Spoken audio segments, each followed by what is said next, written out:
Hallelujah. प्रभु यीशु के सामर्थ्य नाम में आप सभी को जय मसीह की। परमेश्वर आप सभी को बहुत आयत से आशीष दे। जी हाँ मेरे प्रियो, एक बार फिर से मैं परमेश्वर के जीवित वचन के द्वारा मैं आपसे बात करने जा रहा हूं और आज मैं एक बहुत ही गंभीर विषय पे मैं बात करने जा रहा हूं जो हमारे लिए बहुत जरूरी है। जी हाँ मेरे प्रियो, आज का मेरा विषय है कि आप अपने विश्वास की रखवाली कैसे करेंगे। जी हाँ मेरे प्रियो, आप अपने विश्वास की रखवाली कैसे करेंगे। क्या आपका विश्वास बार बार टूट जाता है? क्या आपके विश्वास में बार बार कमियां आ जाती हैं?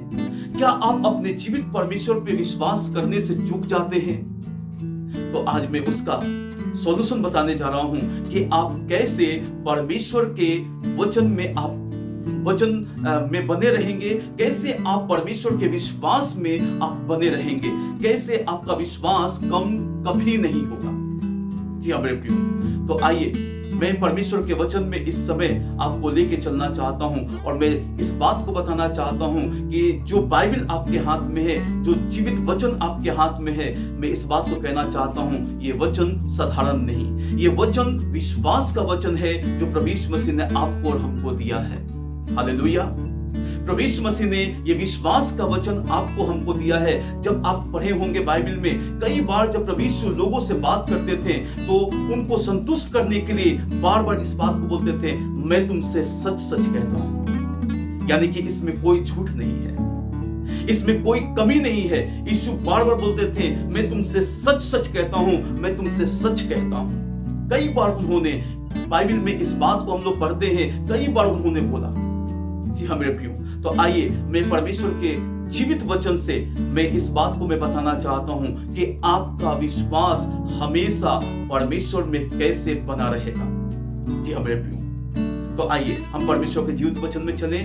रोमियो का पुस्तक 10 अध्याय उसका 17 वचन, बाइबल ऐसा बताती है कि विश्वास सुनने से और सुनना मसीह के वचन से होता है। यदि आप चाहते हैं कि आपका विश्वास परमेश्वर में मजबूत बना रहे और आप परमेश्वर में हमेशा आप बने रहे, तो मैं इस बात को कहना चाहता हूं, डेली आपको बाइबल पढ़ना होगा। जी हाँ मेरे प्रियो, क्योंकि ये वचन ही है जो आपके विश्वास को हमेशा परमेश्वर में मजबूत रखेगा और कभी आपको डिगने नहीं देगा, कभी आपको भटकने नहीं देगा, कभी आपको डगमगाने नहीं देगा। ये वचन ही है जो परमेश्वर में आपको बनाए रखेगा। जी हमारे प्रियो, दूसरी बात है कि प्रार्थना, जब आप प्रार्थना करते हैं, प्रार्थना के द्वारा आप प्रभु में बने रहते हैं। क्योंकि बाइबल ऐसा बताती है, हम लोग पढ़ते हैं लूका का पुस्तक 6 अध्याय उसके 12 वचन में, लूका का पुस्तक 9 अध्याय उसके 18 वचन में, लूका का पुस्तक 9 अध्याय उसके 28 वचन में। जब आप यहाँ पे इन वचनों को पढ़ेंगे तो यीशु के बारे में यहाँ पे बताया गया है कि प्रभु यीशु रात रात भर प्रार्थना करते थे। चेलों को छोड़ के, कई बार चेलों को छोड़ के चले जाया करते थे और रात रात भर जाके पहाड़ी के ऊपर वो प्रार्थना करते थे। उन्होंने अपने जीवन से इस बात को दिखाया और बताया कि हमें भी प्रार्थना करना जरूरी है। यदि हम प्रभु में बने रहना चाहते हैं तो हमें प्रार्थना करना जरूरी है।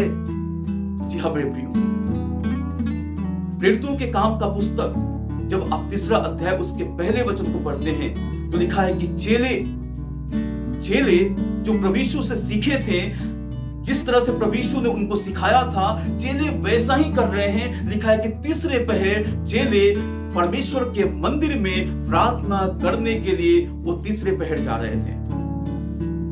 हालेलुया। पतरस और यूहन्ना, वहां पे लिखा है पतरस और यूहन्ना तीसरे पहर प्रार्थना करने के लिए परमेश्वर के मंदिर में वो जा रहे थे। प्रार्थना और वचन एक ऐसा चीज है जो आपके विश्वास को हमेशा परमेश्वर में बनाए रखेगा और आप अपने विश्वास की रखवाली आप कर सकते हैं प्रार्थना और वचन के द्वारा। और कोई दूसरा कोई रास्ता नहीं है जो आप अपने विश्वास को बचा कर रख सकें। जहां आपकी इसमें कमी आई, वचन की कमी आई, तो आपका विश्वास डाउन होगा। प्रार्थना की कमी आई आपके जीवन में, आपका विश्वास डाउन होगा। जी हाँ मेरे प्रियो, और हमें तो अपने विश्वास को बनाए रखना है अपने जीवित परमेश्वर में, ताकि हम उस उद्धार के लिए तैयार होते चले जाएं, उस अनंत जीवन के लिए तैयार होते चले जाएं, और अपने महान परमेश्वर के लिए इस धरती पे हम उनके योजना को पूरा कर सकें। जब हम वचन और प्रार्थना में रहते हैं, अपने जीवित परमेश्वर की योजनाओं को हम पूरा करते हैं। जब आप प्रभु में बने रहेंगे, तभी परमेश्वर अपनी योजना को आपके ऊपर पूरा प्रकट करेंगे, और आप अपने विश्वास को प्रार्थना और वचन के द्वारा आप बनाए रख सकते हैं। आपके विश्वास में कमी नहीं आएगी मेरे प्रियो। डेली प्रार्थना और वचन, डेली प्रार्थना और वचन, ये आपके जीवन में बने रहना चाहिए। विजय आपका है, जय आपका है। परमेश्वर आपको बहुत आयत से जय देंगे। प्रभु आप सभी को आशीष दें।